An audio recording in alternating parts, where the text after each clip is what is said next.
Hey, I'm Lurpus. I played Counter-Strike for a living for 8 years. I've been on the desk for some of the biggest events for 5 years. I know nothing about Counter-Strike, but then again, neither does Thorin. Welcome to his YouTube channel.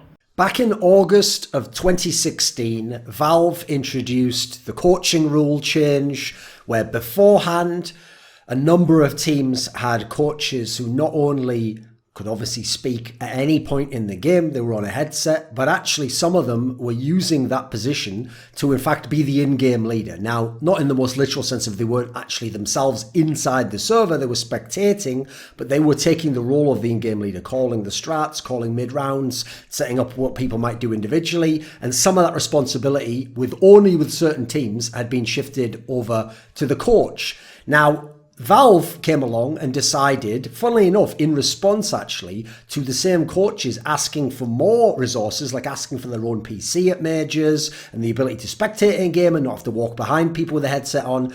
Valve's response was to go the other way and swing the pendulum right back and say, right, we're going to actually take away this feature. We're going to make it now so that coaches can't talk all the time and that they can only talk during these timeouts and that they, as a result, cannot be an in-game leader. Now, the logic that Valve gave was basically, the gist of it was that this would even out the playing field because they didn't want it to be where only teams who could afford a coach therefore could compete at the top level, could be the best teams, could be the teams potentially winning, and teams that had less resources and could only get 5 players wouldn't be sort of punished for not having a coach. Now, first of all, my biggest problem with that is that in the pro scene, that was pretty much a straw man. There were 2 straw man scenarios. One, the idea any pro level team couldn't afford a coach. Bear in mind, obviously, there's people who'll do the job practically for free. And then secondly, this notion which people at the time tried to like kind of defend Valve's attempt at diagnosing the status quo of like, well, yeah, I mean, it is kind of whack how, you know, with this system, you could just get like a super brain mastermind coach, have him be the in-game leader, then just have 5 super fragging individual players who are all brain, all mechanics, you know, all aim, no brain, and then he just masterminds. And first of all, there was literally no team in the entire world like that. Like, the closest he came was FaZe Clan, who at the time were terrible before they got Carrigan, and they had Robban trying to in-game lead them, but not even actually doing that great a job doing so. So that was a mad straw man. First of all, it was actually not many teams in the top level that used the coach as an in-game leader, and there were practically no teams constructed like that. And it doesn't, quite frankly, look like there were going to be teams constructed like that, because those teams weren't the teams on top. They weren't the teams that were the champions.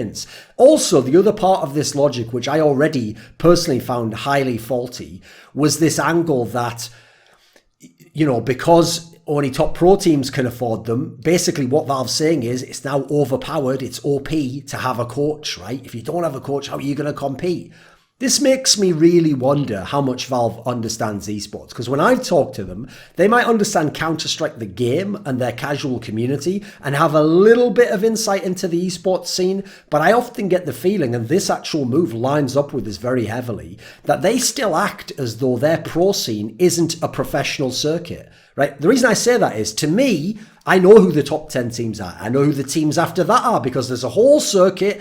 The top teams play all of the circuit generally. The teams below them play the circuit below that. The tier 2 tournaments with some overlap of some teams from tier 1 going down and playing, some teams from tier 2 qualifying for tier 1 lands. You have a whole circuit, and throughout the year you can see where people are going. And even tier 2 teams have coaches, have the expenses paid, have half decent salaries nowadays. All these things actually were even in place to some degree back then. It was never the case that we had, like, Valve talks as though this isn't actually like a professional circuit and every tournament's just an open, and it's like being a Magic the Gathering player or something, and you go along with your deck and you've never played before, but maybe you're really good and you have the right deck for the meta and you do really well and you place top 8 and hey, cool, now I've got some money, hey, maybe now I can go to the next circuit and I'm being a pro player, or it's one of these fighting game championships where a bazillion people enter them even though they have the top tier circuit of pros. Like, there isn't that open field aspect to Counter-Strike, and there never will be. Like, the teams that are at the top are at the top for a reason. It's not because some other team in Europe didn't get the right coach or,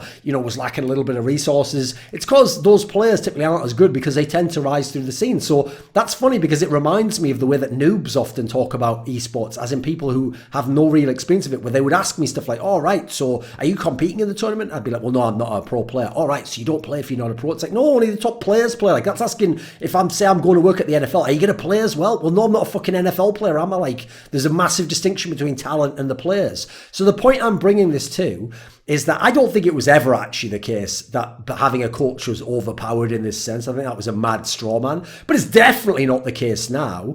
Every even vaguely top-level team, I'm talking top 20, top 30 team, has a coach. And if they don't, it's just they don't want one. They don't think there's anyone can do it. They all could have them. There are many people available. And quite frankly, at this point in time, the majority of top teams in the top 10 to top 20 would actually now benefit more from the coach being able to talk, as opposed to it somehow boosting and further enhancing a rich get richer type scenario and just the top teams getting even further away. I actually think it's the other way around. This would provide more parity for the teams that go down from the top teams, because what could this coach do for teams who aren't in the top 5? He could partly be the in-game leader if their in-game leader isn't that strong or in certain areas. He could help with adaptations mid-round. He can see something else and make a call. He can see something on the outskirts of the map if the in-game leader is focusing on the in middle of the map where he is. He could talk between rounds every single time and give the mid-round, the between-round, post-round and pre-round adaptations and things he can powwow with the leader over. He can be an extra set of eyes and ears just as a minimum to help communication in teams where they don't have amazing communication, like some of the multinational squads, quite frankly.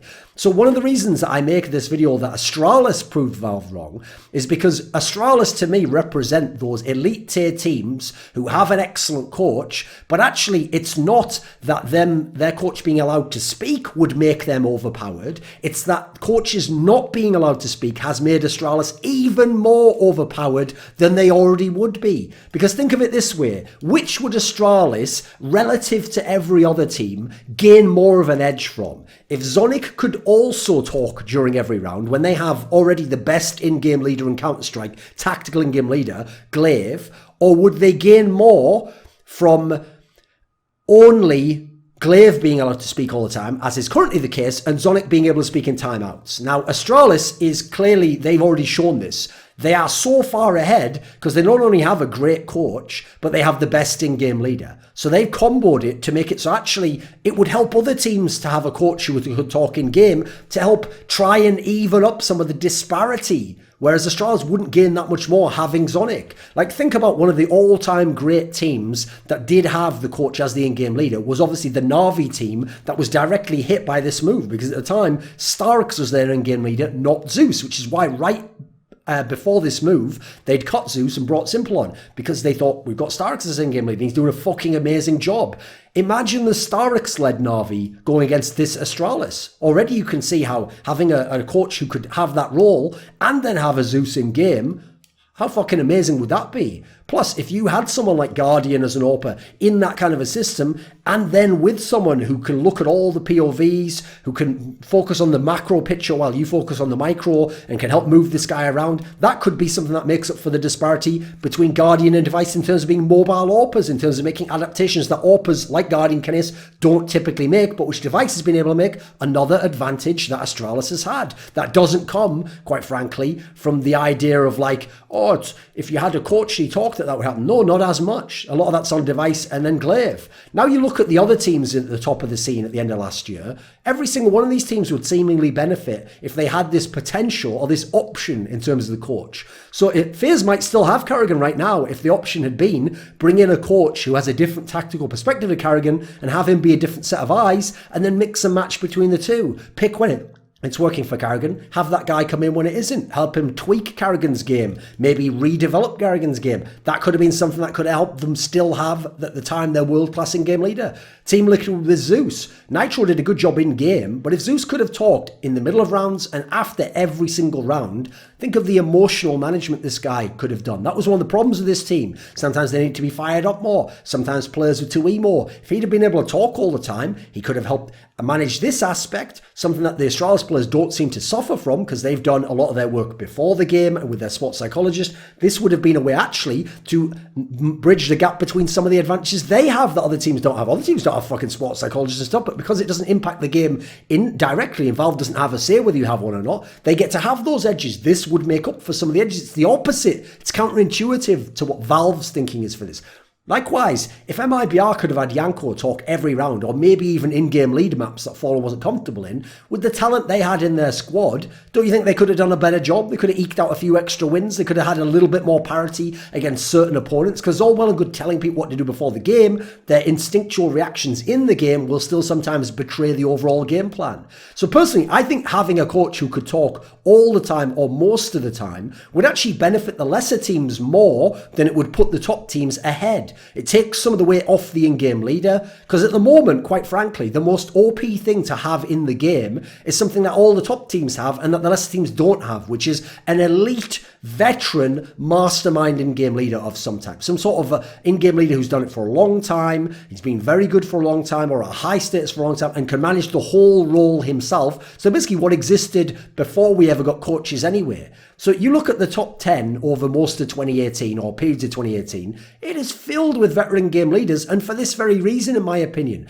You've got Glaive and Carrigan and Zeus and God B and Fallen and MSL and Daps, and these are the guys who are leading these teams. Okay, yeah, we had some newer in-game leaders. We had Nitro and we had Chris J and we had Lecro, but first of all, the first two, Nitro and Chris J, have great coaches working along with them who get a lot of credit, so I don't know how much you can put on them individually. Lecro lost his coach, obviously, in threat, and in this scenario, although it might not even have been there at that point in time, I don't think, he wasn't, I think Peter was already there, so he didn't have a great coach, he had an okay coach, and quite frankly, isn't hailed as some great in-game leader anyway. So I think you had good coaches to help the more inexperienced in-game leaders as it is. The others are all legendary names, or all very good names, depending on the context. Obviously, I'm not going to say Daps is legendary in terms of the global context. For me, you look at the pre-coaching rule change. First of all, everyone had a coach except the teams who didn't want to. Like, I think G2, I don't think they had anyone. If they did, it was just more of an analyst. They didn't particularly care to, because Shocks was the in-game leader. Immortals, I think maybe might have just switched to Zach at that point in time, because Feastmaker obviously went over to Team Liquid. Zeus had SK had Zeus rather. Fnatic had Vogo, if you remember. Nip had Threat, and he was the in-game leader. Team Liquid, Peacemaker was in-game leading for them. Stark was in-game leading for Na'Vi. Astralis had Zonic already. Flipside had Kane, if you remember at the time. He was one of the people who actually told me, at least, that he had a lot of the credit behind how they beat Nip in that best of 3 at the ESL Cologne Major to make the top 8. So if you look at all these squads, there was only 3 of them that used their in-game leader as a dedicated, as their coach rather, as a dedicated in-game leader. Those were Team Liquid with Pacemaker, Nip with Threat, and Na'Vi with Starix. Right, which teams got worse after the coaching rule change? Oh, all the in-game leading coach teams. So Team Liquid got worse temporarily and weren't making playoffs anymore. NIP obviously went from winning tournaments in 2016, having a really rough 2017. Na'Vi dropped off a fucking cliff. I know they won ESL New York, but right after that was mainly just Simple and Guardian doing that. After that, they fell into the absolute shits, and eventually, obviously, Starix literally got fired. If anything, it just put, as I said, the people who had the OP in-game leader way ahead. It gave them actually an unfair advantage you couldn't bridge. Because if you are someone like the Imperial, if you are someone like Ents, you aren't picking up an in-game leader who is a legend like that. You aren't getting one of these people. So there's plenty of teams out there would probably benefit from a coach who can talk as well. Meanwhile, the Astralises of the world, they're already rich as fuck. They've already got the inheritance of the great in-game leader. Them adding a coach isn't going to make them go miles ahead. It will help them as well, but it won't help them relative to how much it will help the lesser teams. Astralis proved Valve's point about the coach is wrong. This video was kindly supported by Dean Tanglis, Andreas Snazore Westerlund, Gardner Wilson, OllieJ, Tobias Bernasconi, NateDOhDoubleG, James Harding, Kyla Harris, Travis Greb, Daniel Yordanov, Tristan Jones, and a special thanks goes out to Jerky's Minion. Do you want to suggest a topic or a guest for upcoming content of mine? Perhaps you'd like to ask me a question for my monthly video AMA. Do you want some teasers to see who the next guests are for my talk shows, for my interviews? Maybe you'd like to take part in a monthly esports discussion with yours truly. Well, put your money where your mouth is at the Patreon link in the description box below and join the Scrilluminati today.